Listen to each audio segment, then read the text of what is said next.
अस्सलामुअलैकुम व्यूवर्स, कैसे हैं आप। उम्मीद करती हूँ आप सब खैर आफियत से होंगे। आज मैं बनाऊँगी steam chicken roast without oven.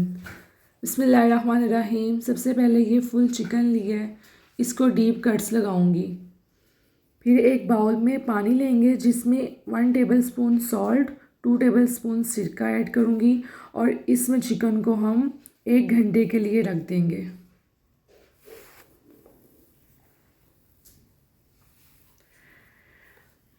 के बाद चिकन को हम गोल्डन फ्राई करेंगे दोनों साइड से।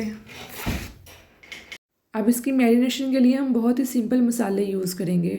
1 चम्मच नमक, 1 चम्मच कुटी हुई लाल मिर्च, 1.5 चम्मच रेड चिली पाउडर और 1 चम्मच धनिया पाउडर, 1 चम्मच गरम मसाला पाउडर, आधा जो चम्मच है वो मैंने चाट मसाले का इसमें ऐड किया है और 2 चुटकी इसमें फूड कलर।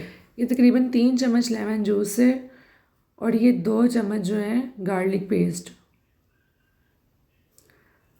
अब इसको मिक्स करेंगे अच्छी तरह से और चिकन के ऊपर हम इसको लगा देंगे। अब हम इसको तकरीबन 2 घंटे के लिए मैरिनेट करेंगे। चिकन को बटर पेपर से कवर कर देना है। एक पतीली ली है, उसमें 2 गिलास पानी ऐड किया है और इसको तकरीबन 40 मिनट के लिए स्टीम देंगे। 40 मिनट बाद देखिए ये हमारा रोस्ट तैयार है। अगर आपको ये मेरी वीडियो पसंद आई है तो प्लीज़ इसको लाइक करें, सब्सक्राइब करें, शेयर करें, बेल आइकन का बटन प्रेस करें। शुक्रिया।